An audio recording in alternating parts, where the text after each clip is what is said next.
Welcome to the Back to Basics Weight Loss Surgery channel. I'm Dana, MsDanaGerous, and I'm your Saturday blogger. So today I wanted to talk a little bit about clothes and clothes shopping when you're losing weight. And you know, it is one of the fun things that most of us I think enjoy as we are losing down and going down sizes, and then you know, when you get to a dream size, it's really fun to go shopping and explore. You know, for me, along my journey, I'm 13, almost 14 months out, 13 and a half months out now. Kind of changing my clothes has also helped reward me and really kind of motivate me. So I, for instance, early on kind of shopped in my closet and kept pulling out smaller sizes that I had, you know, in back stock. And then I also, along the way, have done a whole lot of thrift store shopping. And I've actually been a thrift store shopping person for years, and never really had much success for clothes, because when you're big, there's not very much, and a lot of it was old lady stuff. So I would find something every now and then. But what I found is that really over the course of time, it's become a lot more fun. And I know that people have said, I'm making a video, okay? So you want to come and stand here for a minute? This is my granddaughter, Amira. Hi. So I have had a lot of fun shopping, and I've gotten rid of bigger clothes pretty much as soon as I outgrow them, and have been bringing new clothes in. I shopped in my closet and my old storage boxes for a while, and now then at some point then I even got beyond that. So really, I knew I was losing, and you know, buying used clothes is a way to stretch your budget tremendously. So sorry. So I thought that I would give you some tips on thrift store shopping. And I really shouldn't say thrift stores, because it's not just thrift stores, it's used clothes shopping. So, you know, there are several sources for used clothes. One is thrift store that we talk about, you know, the Goodwill, the Salvation Army, some churches have them, lots of different places have thrift stores. There's also consignment stores where people will take their clothes and basically you know, list them for sale, and then the shop gets a portion of the cut. And I've done a little bit of consignment store shopping, but not a lot.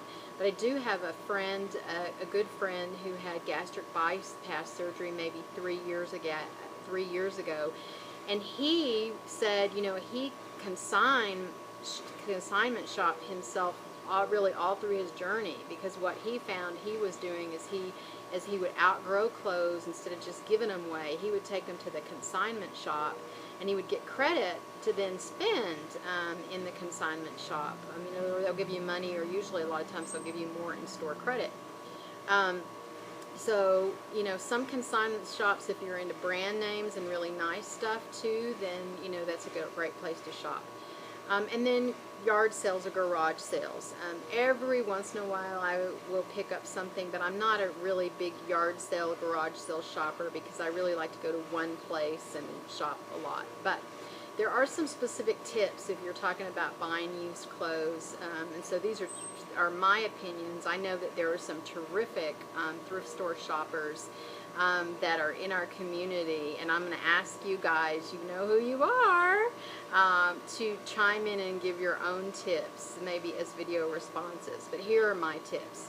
So number one, you should be in the right frame of mind for any kind of used clothes shopping. So first of all, it does take time. You have to be willing to go through the junk, and sometimes you'll just find junk and not anything new.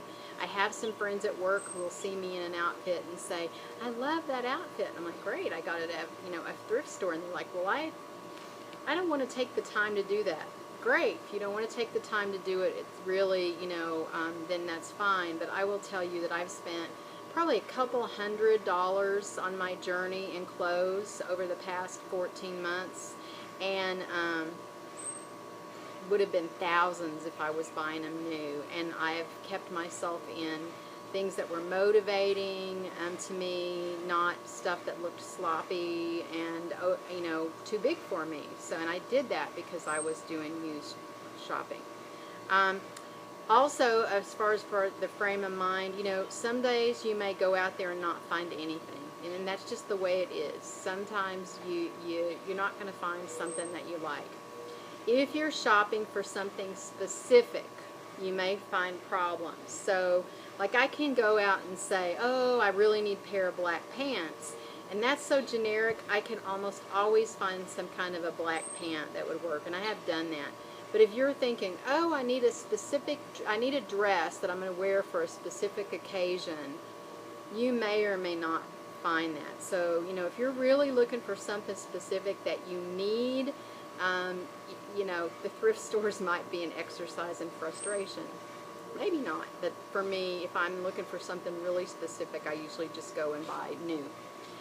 Number 2, shop often, because the stock changes all the time. If it's a good store, it rolls over. They mark it down and it rolls over. So shop often. You can check in once a week or even twice a week if you've got, the time, and spend a little bit of the time, and you may find new things. If you see something, you better buy it then. Don't wait, because you can't guarantee that it's going to be around at the stores. So really shop often. When you see it, buy it. Number 3, and I'm sure that different people have different opinions on this, but I say try on. You can't really do that at a yard sale or garage sale, but you can in a lot of the stores. And for me, I try on, because even when I'm buying new, I take piles in the dressing room. I never know what's going to fit, what's going to look right, and I'm getting picky enough that I want something not just that fits, but that fits and looks nice. And one of the things I'll talk about in a minute is the thrift stores have let me try some things that are outside of my boundary. So try on if you can, or if you can't, know their refund policy. Can you get your money back if you don't like it when you get it home? Some shops have refunds and some shops don't. Some shops all sales final. Some shops you can bring back, but you can't get your money back. You can get a store credit. So you really need to know that in advance. Number 4, look closely at the garments. So try them on. I usually look them over pretty good before I ever even take them into a dressing room, but look closely. If you find an issue with something, then you have to kind of evaluate, is it worth the risk? So sometimes I'll see something that will have a spot on it. And, spots may or may not come out. So you really kind of have to weigh in your mind, is it worth the risk if I spend the money on this and the spot doesn't come out? Sometimes it's a good enough deal, and I think the item is special enough that I've taken that gamble. Sometimes I won't. Same thing with mending. Sometimes you'll see something and you'll say, oh, gee, I can mend it. It's really easy, and it's worth taking it even though it needs a little mending. Sometimes it's worth buying something that's going to need a full-blown alteration, whether it's something that you do yourself or you take to someone to do it.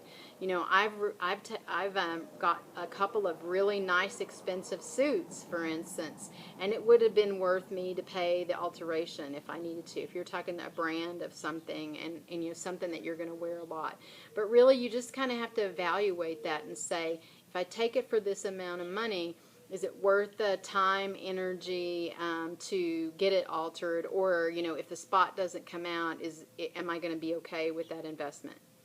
Number 5, look at care labels. Sometimes, and it's, again, what I'm doing is I'm making a judgment about whether or not this is worth it to me. There are some things that I look at, and I look at the care label, and it, for instance, says dry clean only. And I say, no, it's not worth it to me, because even though the garment is a good deal, if I have to dry clean it every time I wear it, I'm not going to spend the money on that. Sometimes I've said, oh no, it was worth it. It's worth it to buy the dry cleaning based on, the kind of the name brand, the kind of garment it is, how often I'm going to have to dry clean it. The other thing is sometimes I'll make a judgment call on whether or not I want to follow that care label. I will see things that, for instance, are labeled all 100% polyester, but say dry clean only. And I may say, it's all polyester. You can wash polyester, and for the most part, it will come out fine, unless there's a lot of embellishment or a lot of really tailoring or something. And so sometimes if it's cheap enough, I'll buy it and just take the chance on laundering it, hand washing it, or gentle washing it, and saying, hey, if it it gets messed up, I didn't spend very much money. Number 6, what else do you have that will go with it? Sometimes it doesn't need anything to go with it, you're fine, but if you're talking about separates, if you don't have anything else to go with it in your wardrobe and it's something that's really unique and it's going to be hard to find something to go with it, then it may not be worth buying. Versus it's something that just an easy, white top or black top. You have that in your wardrobe, it'll go with it, it's worth it. But you kind of have to say, if you're going to spend a lot of money to go get something to go with it, then it may not be worth. Number 7, think about getting something outside your comfort zone. I've done this a lot. For instance, I bought a cute little sleeveless A-line dress that had a lot of geometrics on it, and it was a little shorter than what I would have normally worn, but I bought some black Spanx leggings that just stop at the ankle, and I wear that to work and I get a ton of compliments on it. It's not in my comfort zone. I paid $5 for the dress and however much for the leggings, and so it was a great deal. Things I don't buy. Number 8, I don't buy underwear, swimwear, or just cheap tank tops, the little plain knit tank tops, because I can almost always get those somewhere else, cheap, new. I also, underwear and stuff is just a little too personal for me, personally. Activewear is hit and miss. A lot of the stuff, it looks so worn that I don't buy that. And anything white. Typically, I don't buy white stuff because I want my white sparkling, spanking white new. So I buy a lot of white t-shirts at like Macy's and some of the department stores at the end of season clearance, because a white t-shirt lasts forever, but everybody has them. It doesn't last forever, but I want them new when I buy them. Number 9, I'm running out of time here. Look at accessories like belts, scarves, jewelry, things like that. I personally don't have a lot of luck with jewelry, but I do buy scarves. And I'm always looking at belts, even if I don't buy. I've only bought 1 or 2 because sometimes you'll find something really neat. It's worth kind of looking and poking in there. Number 10, shop off season. So right now it's hot in Arizona. It's hot as hell. I'm just about to start looking at winter clothes because I think A, my size is stabilized enough that I can pick some, and B, nobody else is shopping for winter clothes right now. So if we're talking about sweatshirts, coats, blazers, things like that, you can get the nicest stuff because nobody's picking over it. Later on, the selection will go real down. And my last tip is have fun. This is all about having fun for me. It's like a treasure hunt. I enjoy thrifting because of it truly is kind of like what am I going to find? And I found some terrific stuff, get lots of compliments on, and literally, like I said, I have spent hundreds of dollars probably in the year and a half, that not even the whole year and a half that I've been doing this for myself. And for years we've been shopping for my husband and my kids and things like that, and you can find amazing stuff that's going to be different from everybody else. So it really is, you want to have fun. I'll show you to end this up, my little maxi dress. I did pay $10 whole for this. So it was an upper end. It was regular price at Goodwill, and I had fun wearing that today as my casual stuff. So think about, how you can use clothes to motivate yourself and have fun and reward yourself, but you don't have to spend hundreds of dollars. There's no reason why you have to walk around in clothes that are baggy and unshapely. So give the used store shopping a try. Talk to you later. Bye.